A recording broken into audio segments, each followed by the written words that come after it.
more than just words. Hello, welcome to my mud home. I have so much great footage on the process of putting in the lime plaster for this home that I'm just getting around to now, and I'm really excited to share it with you because it was my first time working with lime, and I wanted to use lime for a variety of reasons, but most importantly, it allows the natural mud walls that I have in my home to breathe, so that way the home can still maintain temperature like it magically does, always keeping the inside cool in the summer and warm in the winters. It also wouldn't trap humidity like a cement plaster, which leads to toxic mold and health issues. So when I was doing my research on natural plasters, I saw two different options. You can use clay plaster or you can use lime plaster. For me, getting the clay was a little bit more difficult than getting the lime. So what I did was did lime plaster on the inside of the house, on all of the walls, and the outside of the house. I also learned how to do paint with lime plaster, so you'll see part of that in this video. So because this is my first time working with lime plaster, I made several mistakes. You're going to see those mistakes in this video, so make sure that you keep watching all the way through so you can see the do's and don'ts of working with lime plaster. And you can also see what I did to fix it. So enjoy this video. It's been a long time coming, and hopefully you get to try lime plaster on your own, in your own space, and love it just as much as I do.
Porciones, 2 de arena, 1 de cal.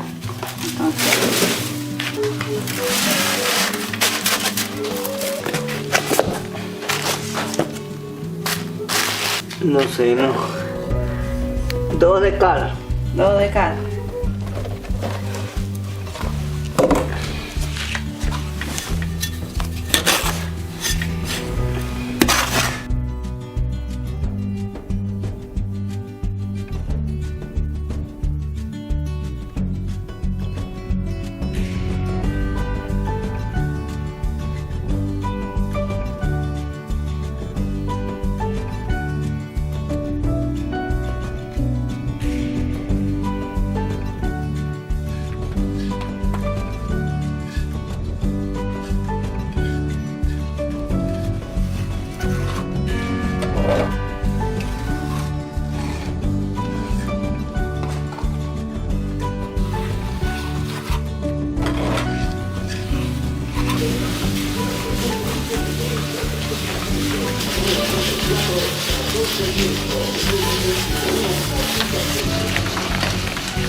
We're working on the lime plaster for the interior walls first. The thing with lime plaster is that you want to protect it from light and heat, so it's easier to work with the cooler spaces that we have first. Leave the outside ones for later once we can find some tarps to hang and protect it from the light. So we're starting with the inside. We've wet the walls for 3 days prior to putting on the plaster. And once you put the plaster on, you have to keep wetting it once or twice a day at least for about 7 days so that it has time to cure. If you want a smoother texture, you can do 2 passes and wait a week in between them, or you can just do one pass and then start adding color like we did, which I really like the texture of it. It gets a little bit more gritty. We started with one pass, so we're taking a ratio of 2:1 sand that's fine and has been sifted to 1/8 inch, and lime. And the lime that we're using is NHL standard 3.5. So you take that mixture, you add enough water so you get this gritty plaster. It feels similar to a cement plaster, but with no cement. You want to make sure that your wall is damp before you start putting on the application. You don't want a lot of beading water, but dampness is good. And you want there to be some texture. So if you're applying to a wall that doesn't have any texture, that's completely flat, that's a different process. But because our mud walls have so much texture in them already, we didn't need to do any preparation besides just wetting the surface for several days and wetting it right before we apply. So this is the color test that we did. I mixed a little bit of color that's clay pigment, so it's a natural oxide. It's just finely ground earth, and earth comes in so many different kinds of colors, so that alone gives you so many different options. Once you mix that with the lime, which is white, then you get this very nice light shade of brown, and you want to make a putty. So I've just made my new putty. It's kind of like a chocolate pudding consistency, and I've put that on with a float and then used a wet sponge to move that plaster around a little bit, that putty. So it fills in all the little holes and makes a nice even color throughout. You also want to damp your wall, your first base coat, with a sponge before you do that. I waited 2 days, between 1 and 2 days after this base coat was put on to start putting on my color, but it turned out beautiful. I'm excited, so I'm going to keep working on filling in the color while Benino, my neighbor, he is working on putting the plaster, the base coat, throughout the house.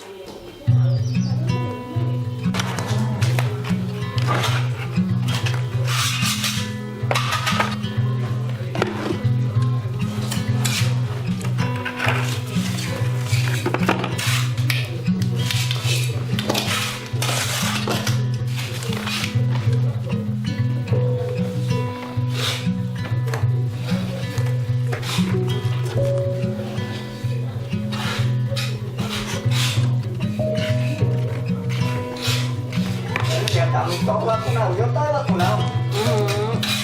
Las dos dosis AstraZeneca.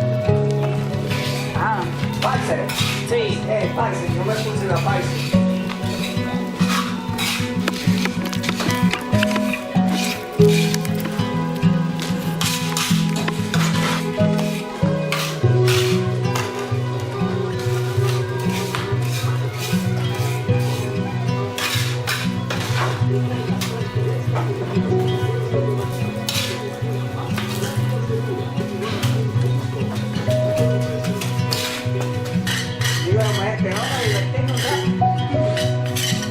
Es lo que preferí.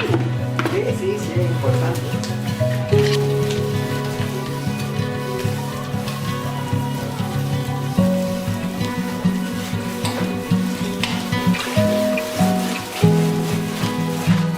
Voy aquí. Esto. ¡Oso!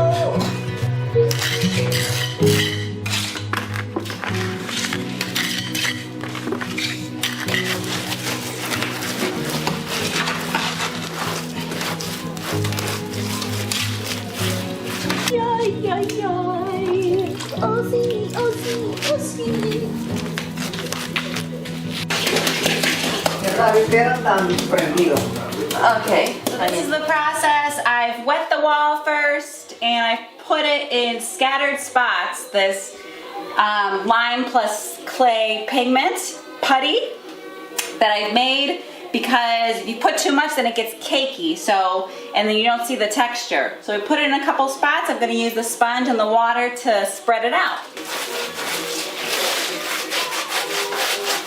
Okay, so this is today's job. I've been able to put in a couple hours. This is how it's turning out. I've got all this part up until here, around and down the other side, all done. And Benino is working on the walls on this side. So this is the white base. Little by little, I'm so tired. And my armpits are burning too. The lime actually, if it gets into any orifice, like your eyes, they say to wear glasses and gloves just in case. I didn't wear those things and I was okay, but when I was putting on the plaster and it slid down my arm and underneath my shirt, I'm a burning mess right now. So it's okay, it's worth it. Looks great. Gonna go home and shower and put some vinegar on my burning. So I had a little bit of an accident when I was working with the cal yesterday, the lime. So the color is essentially lime with clay. So I didn't realize that if lime gets into a space and it's heated up, then it'll burn. So basically when I was putting on the color, it ran down my arm, went into my bra line, and that elastic was enough friction, enough heat to get the lime to react. And what it did was completely burn this whole part. You can kind of see here, but it's a pretty gnarly burn. I have my other workers that are helping me out. They don't have, you know, they're men, so they don't have to wear bras, thank goodness. And they've been totally fine. So wearing anything tight clothing is not recommended if you're going to work with lime. My workers are wearing loose clothing, they've got their gloves, so I think they'll be able to do it a little bit more safely than I can as well. What we're working on today is continuing doing the lime plaster throughout the house. We've been wetting all of the walls in the house every day so that by the time we get to that wall, it has enough moisture in it so it doesn't pull out the water from the plaster and make it dry and crack. You have to prep the walls several days in advance, wet them so that they are ready to take on plaster and won't take all of that water out of it. I am also having Ali, my neighbor, who is putting on the color. So I have Benino that's doing the lime plaster and I have Ali that's doing the colors. If you have mud walls, then the process is a little bit different than a concrete wall because mud walls have shape, they have waves, they have texture. So it needs to be done almost piece by piece instead of, you know, with a concrete home or a wood home, you can just take it from the bottom and then plaster all the way up. So the process takes a little bit more time, but the result is incredible. So why wouldn't you want to just use paint on the wall to color it? Well, you can, but paints are usually acrylic base. Acrylic is plastic. So if you want a mud home that has breathable walls, that allows the humidity to pass and doesn't let mold accumulate, keeps the temperature cool inside because that moisture and temperature is, because it's so well insulated, then you don't want to cover your walls with an acrylic paint because that essentially negates the benefits of having a mud wall. So if you're going to go with a mud wall in your home, stick to natural paints. Stick to paints that are made with clay, that are made with lime, that are made with milk or egg. I'm going to be trying different ones to see how they come out, but right now we're doing a paint that's just lime and clay. So I've got Ali helping me on the color. He's adding another layer of color to it because when I had done it, I spaced it out too much. So when you're applying the lime plaster, I thought that maybe you could put it a little bit apart and then mix it in with the sponge. But then once it dried, I saw that we had these white patches. So to get a more uniform color, it's better to put the color on a little bit closer together. You could still spread it out with the sponge, but you want it to come out kind of thick and a little bit like clay feeling, like you can feel like there's a lot of clay and you don't feel the base as much. So we're making a lot of good progress on the plaster in the house. I'm teaching my workers how to put up a Venetian lime plaster, how to make the mix, how to put on color, and they're learning valuable skills that they can then take to other jobs, other work. In this area, what they typically do is put on a cement plaster and then paint an acrylic paint over that. Now the issue with that is that once you put a cement plaster on a mud wall, then you ruin that temperature control, that special property about the mud walls that means that you don't have to have any AC within the home. For the walls to keep the house cool, they need to be able to breathe. And when you put cement on it, it's almost like covering it in a plastic bag. It's not able to breathe. That's why you get mold inside modern homes as well. And that's why you get mold in some of the quincha houses, the casas de barro that are in this area as well, because they are covered with cement.